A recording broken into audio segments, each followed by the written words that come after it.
প্রিয় শিক্ষার্থীবৃন্দ, আসসালামু আলাইকুম। আজকের অনলাইন ক্লাসে তোমাদেরকে স্বাগত জানাচ্ছি। আমি সিরাজুল ইসলাম, প্রভাষক, ইতিহাস বিভাগ, শ্রীপুর মুক্তিযোদ্ধা রহমত আলী সরকারি কলেজ। আমরা ইতিপূর্বে বেশ কয়েকটি অনলাইন ক্লাস নিয়েছি। তো সেই ক্লাসগুলোর বিষয়বস্তু সম্পর্কে তোমরা নিশ্চয়ই অবগত হয়েছ। তবে আমি মূলত যে বিষয়গুলো পড়িয়েছি সেটি হচ্ছে যে বাংলার ইতিহাসের মধ্যযুগ এবং আধুনিক যুগ। তো আমরা আসলে আজকে যে বিষয়টি পড়াবো সেটি একটি গুরুত্বপূর্ণ ঘটনা এবং গুরুত্বপূর্ণ ইতিহাস। তবে আমরা সচরাচর এবং আমাদের পাঠ্যক্রমে যে ইতিহাস পড়ি সেই ইতিহাসের অলমোস্ট 90% হচ্ছে শাসনতান্ত্রিক ইতিহাস, অর্থাৎ পলিটিক্যাল হিস্ট্রি। তো আসলে পলিটিক্যাল হিস্ট্রির যে বিষয়গুলো থাকে তার মূল কেন্দ্রে থাকে একজন ব্যক্তি, অর্থাৎ শাসক, রাজা, সম্রাট। এরাই কিন্তু এই রাজনৈতিক ইতিহাসের কেন্দ্রবিন্দুতে থাকে এবং এদেরকে নিয়েই আমরা আলোচনা করে থাকি। কিন্তু আমরা ইতিহাস বলতে কি বুঝি? আমরা ইতিহাস বলতে বুঝি সাধারণ মানুষের ইতিহাস, জনগণের ইতিহাস, মানুষের কর্মকাণ্ড। তাহলে ওই একজন ব্যক্তি বা একজন শাসকের কর্মকাণ্ডকে দিয়েই কিন্তু পুরো ইতিহাস বোঝা যায় না।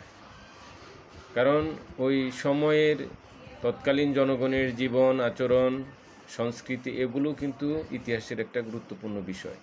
এবং যে সমস্ত ঘটনাবলিতে জনগণ সরাসরি সম্পৃক্ত থাকে সেই ইতিহাসগুলো কিন্তু আরও বেশি শক্তিশালী এবং আরও বেশি জনপ্রিয় হয়।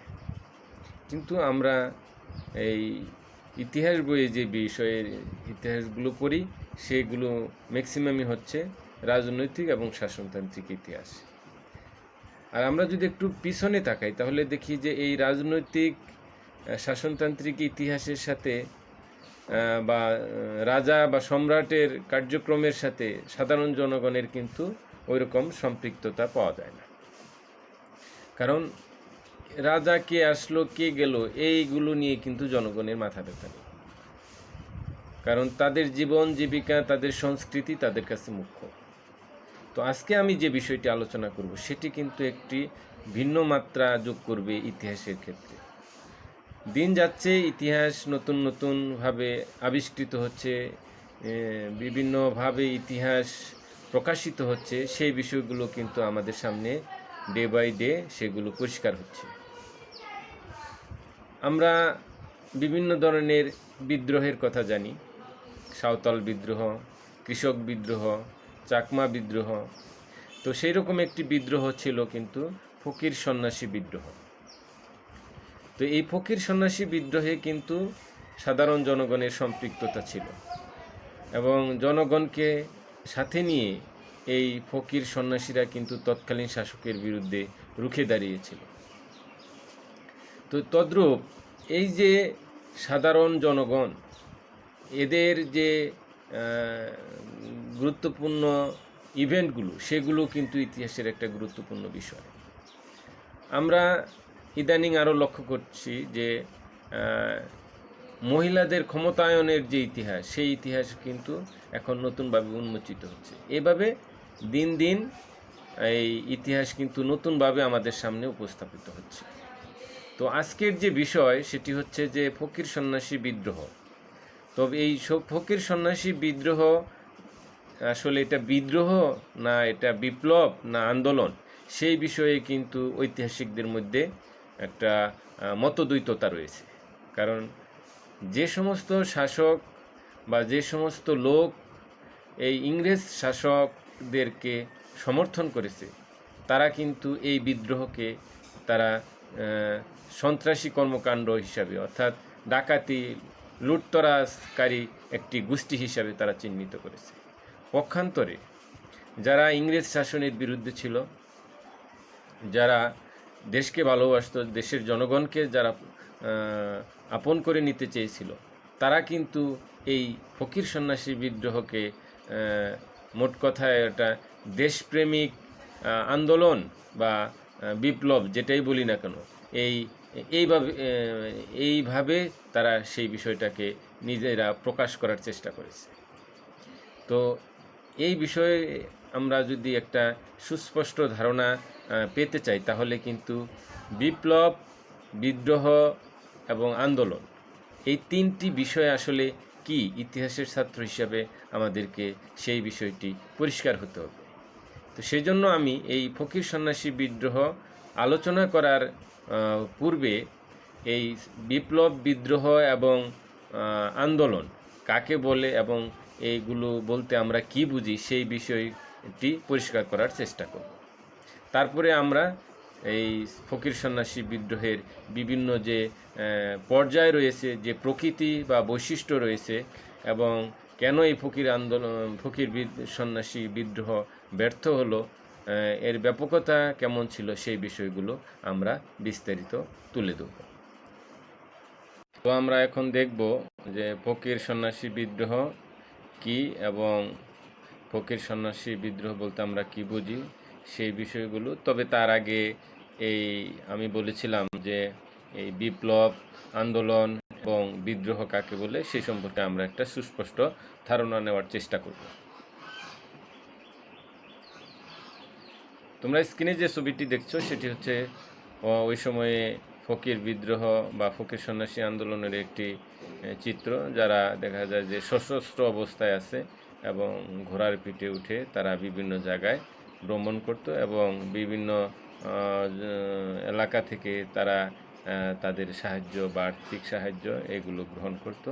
সেই ফকির বা সন্ন্যাসীদেরই একটি চিত্র। প্রথমে আমরা দেখব যে এই আন্দোলন বা মুভমেন্ট কাকে বলে। আন্দোলন বা মুভমেন্ট বলতে বোঝায় যখন বিশেষ কিছু দাবি দোয়া নিয়ে ঐক্যবদ্ধ জনগোষ্ঠী শাসক শ্রেণীর কাছে দাবি পূরণের আবেদন করে। আন্দোলনকারীরা মূলত সশস্ত্র সংগ্রামের পরিবর্তে প্রতিবাদ মিছিল, বিক্ষোভ, স্বাক্ষর সংগ্রহ, মানববন্ধন ইত্যাদি পন্থা গ্রহণ করে থাকে। আন্দোলনকারীদের দাবিগুলো পূরণ হয়ে গেলে আন্দোলনটি সমাপ্ত হয়ে যায়। তো এটাই হচ্ছে মূলত আন্দোলন, এবং এই ধরনের কর্মকাণ্ডকে আমরা আন্দোলন বলব। যেমন বাংলাদেশে এর আগে বেশ কিছু আন্দোলন হয়েছে, আমরা জানি কোঠা সংস্কার আন্দোলন, তারপরে গণজাগরণ মঞ্চের বিভিন্ন আন্দোলন আমরা দেখেছি। তো যেগুলোর একটা সুনির্দিষ্ট দাবি দেওয়া থাকে এবং তার পরিপ্রেক্ষিতে একটা গোষ্ঠী বা একটা শ্রেণীর জনগণ একত্রিত হয়ে তাদের মনোভাব বা মতবাদ প্রকাশ করে। তো এবার আমরা দেখব এই বিদ্রোহ কাকে বলে। যখন কোনো গোষ্ঠী বা সমাজ শাসক শ্রেণীর দ্বারা শোষিত, বঞ্চিত, নির্যাতিত হয়ে তাদের পুরাতন ব্যবস্থাকে ফিরিয়ে আনার জন্য সংগ্রামে লিপ্ত হয়, সেই সংগ্রামকে বিদ্রোহ বলা যেতে পারে। যেমন ভারতবর্ষে আদিবাসীদের দ্বারা সংগঠিত সাঁওতাল বিদ্রোহ, কোল বিদ্রোহ, এই ধরনের অনেক বিদ্রোহের কথা আমরা জানি, এবং সেই বিদ্রোহে কিন্তু সশস্ত্র সংগ্রামের বিষয়গুলো থাকে, তারা অস্ত্রশস্ত্রে সজ্জিত থাকে। তো আমরা দেখলাম যে তাহলে এই বিদ্রোহ কী জিনিস। এবার আমরা দেখব যে বিপ্লব কাকে বলে। বহুকাল ধরে চলমান কোনো সার্বিক সমাজ ব্যবস্থা যখন দুর্নীতি, অর্থনৈতিক ও সামাজিক বৈষম্যে ভরে ওঠে, তখন সেই সমাজের আমূল পরিবর্তন সাধনের উদ্দেশ্যে সেই সমাজের নতুন ও সর্বাপেক্ষা উন্নত শ্রেণী দ্বারা প্রতিক্রিয়াশীল শক্তির হাত থেকে রাষ্ট্র ক্ষমতা দখলের প্রয়াস লক্ষ্য করা যায়। দেশের সংখ্যাগরিষ্ঠ নিপীড়িত ঐক্যবদ্ধ জনগণ ক্ষমতাসীন শাসক গোষ্ঠীকে উচ্ছেদ করে নতুন ব্যবস্থা প্রণয়নের জন্য সরকারের বিরুদ্ধে যে সশস্ত্র সংগ্রামে লিপ্ত হয় তাকে বিপ্লব বলা হয়। বিপ্লবের ফলে প্রতিষ্ঠিত নতুন সমাজ ব্যবস্থা পূর্বের সমাজ ব্যবস্থার তুলনায় উন্নত হয়। তো নির্দিষ্ট পরিকল্পনা মাফিক বিপ্লবীরা লক্ষ্যে পৌঁছানোর চেষ্টা করে, যেমন 1789 খ্রিস্টাব্দে ফ্রান্সের ফরাসি বিপ্লবের কথা আমরা জানি।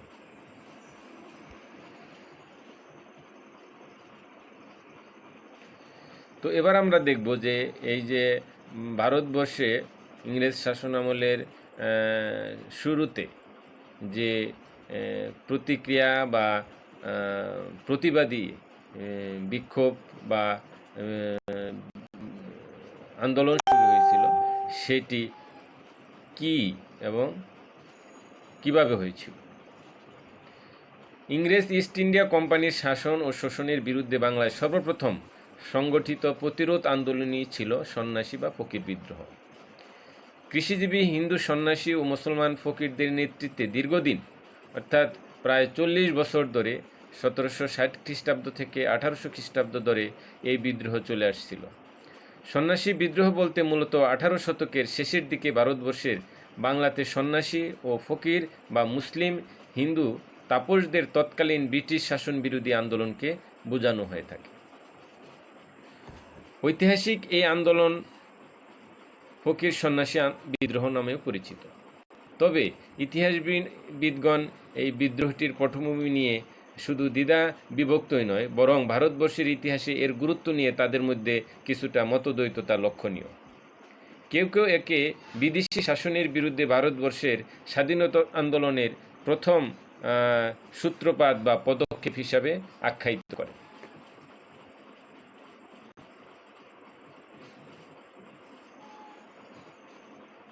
(1757 সালে পলাশীর যুদ্ধের পর খাজনা উত্তোলনের কর্তৃত্ব ব্রিটিশ ইস্ট ইন্ডিয়া কোম্পানির হাতে তুলে দেওয়া হয়, এবং আবার কারো কারো মতে এটি 1770 এর দুর্ভিক্ষ উত্তর বাংলায় কিছু দস্যুর উন্মাত্ততা ছাড়া কিছুই না। সুতরাং এই ফকির সন্ন্যাসীদের যে আন্দোলন, সেটিকে আসলে ঐতিহাসিকদের মধ্যে একটা দ্বিধাদ্বন্দ্ব তৈরি করেছে, সেটা বিদ্রোহ না বিপ্লব নাকি আন্দোলন।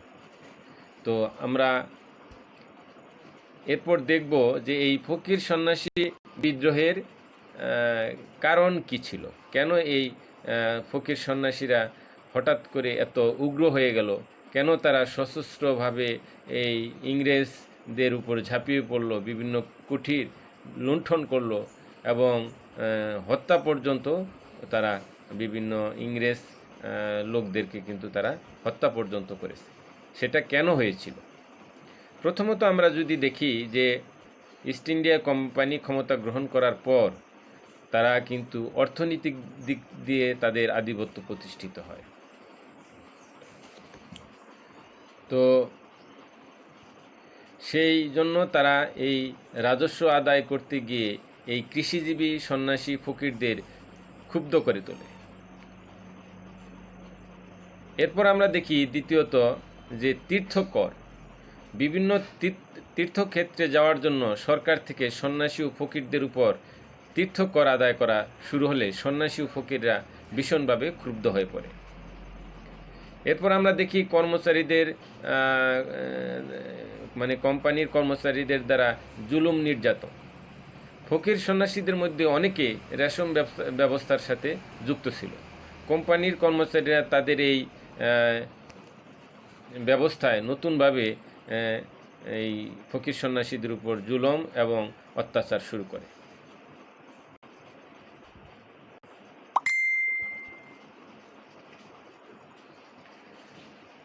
এরপর আমরা দেখি মধ্যস্বত্বভোগীদের শোষণ আচরণ।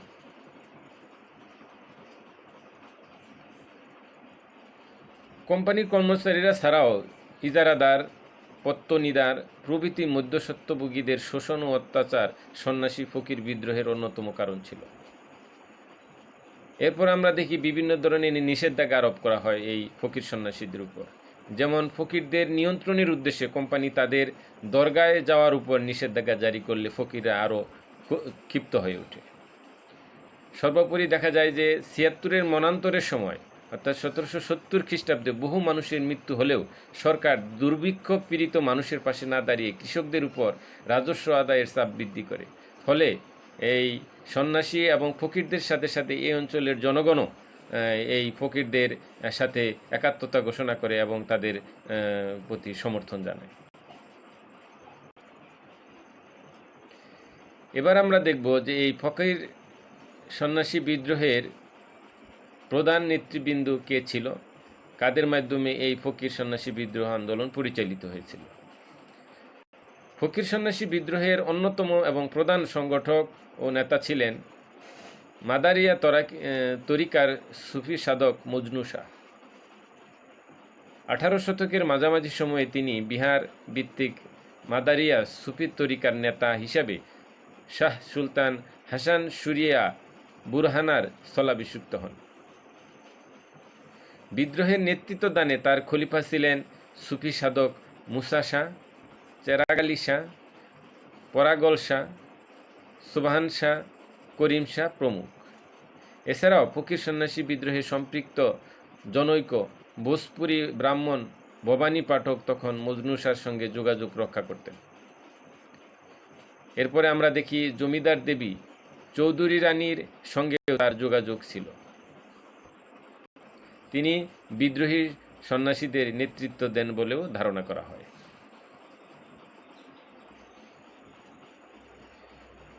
তোমরা স্ক্রিনে এখন যে ছবিটি দেখছো সেটি হচ্ছে একটা প্রতীকী ছবি, যেটা ওই সময়ে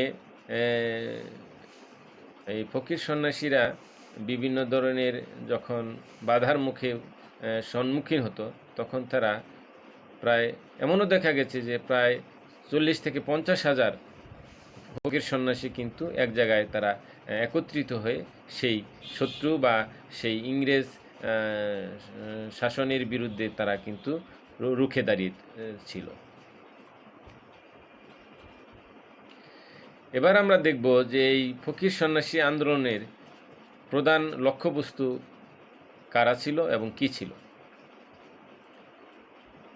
1760 সালে বিচ্ছিন্নভাবে ফকির সন্ন্যাসী বিদ্রোহ শুরু হয় এবং 1763 সালে বিদ্রোহ পূর্ণাঙ্গ বিদ্রোহের রূপ নেয় এবং জোরদার হয়ে ওঠে।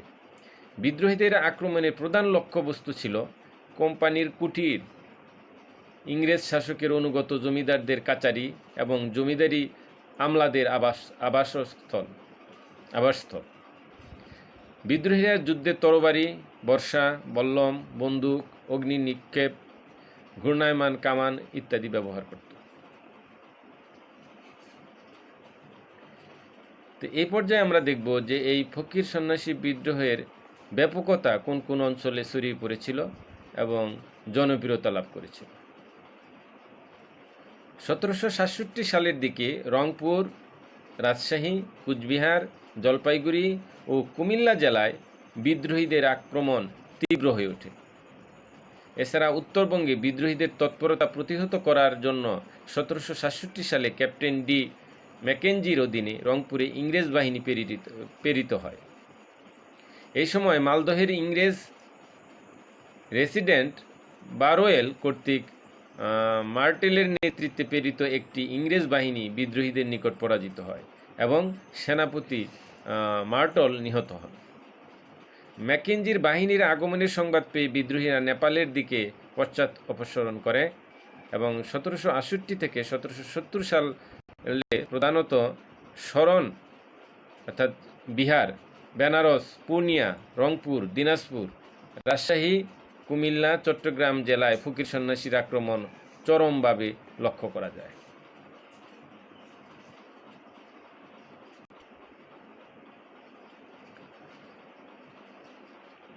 তোমরা এখন স্ক্রিনে যে ছবিটি দেখছো সেটি হচ্ছে আসলে এই ফকির সন্ন্যাসীদের দমন করার জন্য, নিয়ন্ত্রণ করার জন্য ইংরেজরা কতটা শক্তি প্রয়োগ করেছিল তার একটি প্রতিচ্ছবি। এবার আমরা দেখব যে এই ফকির সন্ন্যাসী বিদ্রোহ কেন ব্যর্থ হয়েছিল। তো ফকির সন্ন্যাসী আন্দোলন বা বিদ্রোহ যাই বলি না কেন, এটা ব্যর্থ হওয়ার বেশ কিছু কারণ ছিল। প্রথমত, ইংরেজদের বিরুদ্ধে যুদ্ধ করার কোনো পূর্ব অভিজ্ঞতা বা দক্ষতা এই ফকির বা সন্ন্যাসীদের ছিল না। এরপর আমরা দেখি সমগ্র দেশব্যাপী আন্দোলন গড়ে তোলার মতো সাংগঠনিক ক্ষমতা এবং দক্ষতা তাদের ছিল না, কারণ তারাই নিজেরাই তো বিভিন্ন জনগণের কাছ থেকে বিভিন্ন আর্থিক সহায়তা অনুদান গ্রহণ করত। সুতরাং সেই আন্দোলন পরিচালনার জন্য যে আর্থিক সক্ষমতা দরকার সেটা কিন্তু এই ফকির সন্ন্যাসীদের ছিল না। এছাড়া ফকির সন্ন্যাসীরা এদেশ থেকে ইংরেজদেরকে বিতাড়িত করে কী ধরনের শাসন ব্যবস্থা কায়েম করতে চায় সেই বিষয়টিও কিন্তু তারা জনগণের সামনে কখনো স্পষ্ট করেনি। মূলত তারা নিজেদের স্বার্থকে টিকিয়ে রাখার জন্যই এবং নিজেদের জীবন ব্যবস্থাকে চলমান রাখার জন্যই কিন্তু তারা এই ইংরেজদের বিরুদ্ধে অস্ত্র ধারণ করেছিল। এরপর আমরা যদি দেখি, ফকির মজনু শাহ বাঙালি ছিলেন না, ফকিরদের অধিকাংশ সদস্যই বাঙালি ছিলেন না। তো সুতরাং এটাও একটা এই ফকির সন্ন্যাসী বিদ্রোহ ব্যর্থতার আরেকটি অন্যতম কারণ। ফকিরদের মধ্যে কোনো জাতীয়তা বোধ ছিল না, এটা তাদের ব্যর্থতা আর আরেকটি কারণ বলে অনেকে মনে করে। এরপর আমরা দেখব যে ফকিররা ভিক্ষা সংগ্রহে ব্যর্থ হলে স্থানীয় জনগণকে অত্যাচার করত, সন্ন্যাসীরা ডাকাতি করত। কাজেই তাদের আন্দোলনের প্রতি স্থানীয় জনগণের একদম স্বতঃস্ফূর্ত অংশগ্রহণ বা সহযোগিতা বা সমর্থন ছিল সেটা আসলে বলা যায় না। ধর্মীয় ভেদাভেদ ফকির সন্ন্যাসী বিদ্রোহের ব্যর্থতার অন্যতম একটি প্রধান কারণ ছিল। কারণ এই জায়গায় হিন্দু মুসলিম বিভিন্ন ধরনের লোক কিন্তু তারা এই আন্দোলনের মধ্যে অংশগ্রহণ করে। ফকির সন্ন্যাসীদের আধুনিক অস্ত্রশস্ত্র ছিল না, কাজেই আধুনিক অস্ত্রে সজ্জিত ইংরেজ সামরিক বাহিনীর কাছে তাদের পরাজয় অনিবার্য ছিল, এটাই স্বাভাবিক। এরপর আমরা দেখি যে এই মুর্শিদাবাদের নবাব, ভারতের মুঘল সম্রাট বা অন্য কোনো শাসকের সাহায্য বা সহযোগিতাও কিন্তু এই ফকির সন্ন্যাসীরা চাননি। সর্বোপরি আমরা দেখি মজনু শাহের মৃত্যুর পর আর কোনো যোগ্য নেতা আবির্ভাব ঘটেনি যিনি এই ফকির সন্ন্যাসী বিদ্রোহকে সামনের দিকে শক্তিশালীভাবে এগিয়ে নিয়ে যেতে পারে। সুতরাং এই সমস্ত কারণে আমরা দেখি যে এই ফকির সন্ন্যাসী বিদ্রোহ কিন্তু সর্বোপরি ব্যর্থতায় পর্যবসিত হয়। তো এই পর্যায়ে আমরা দেখব যে এই ফকির সন্ন্যাসী বিদ্রোহ আসলে সার্বিকভাবে যদি আমরা পর্যালোচনা করি তাহলে বেশ কিছু বিষয় কিন্তু খুবই স্পষ্ট হয়ে ওঠে।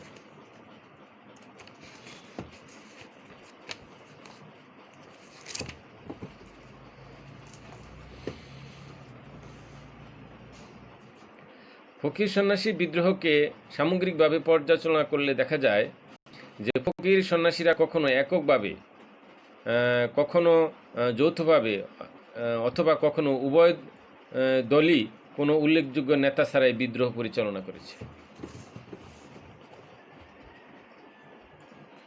প্রকৃতপক্ষে এর কারণ ছিল তাদের মধ্যে আদর্শগত দ্বন্দ্ব।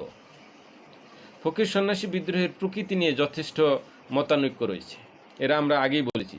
কেননা কোনো কোনো গবেষক একে দস্যু, ডাকাত এবং দুষ্কৃতিকারীদের তৎপরতা হিসাবে অবহিত করেছেন।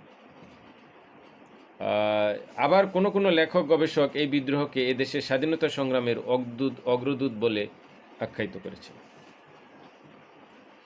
যারা একে বিদ্রোহ বা ডাকাত বা দুষ্কৃতিকারীদের তৎপরতা হিসাবে আখ্যায়িত করেছেন তারা নির্বিচারে সরকারি নথিপত্রের উপর নির্ভর করেছে, ফলে সরকারের বক্তব্যের সঙ্গে তাদের বক্তব্য একাকার হয়ে গিয়েছে।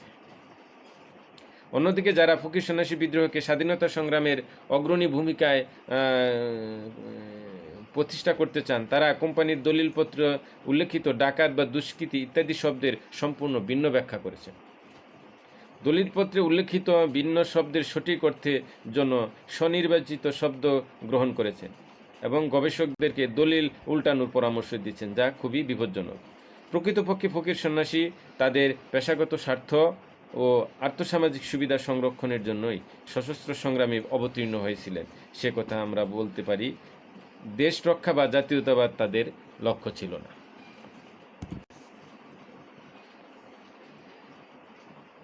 তো এই ছিল আজকে আমার আলোচনা। তোমরা বেশ কিছু বিষয় তোমরা আজকের আলোচনা থেকে বুঝতে পেরেছ আমি ধারণা করছি।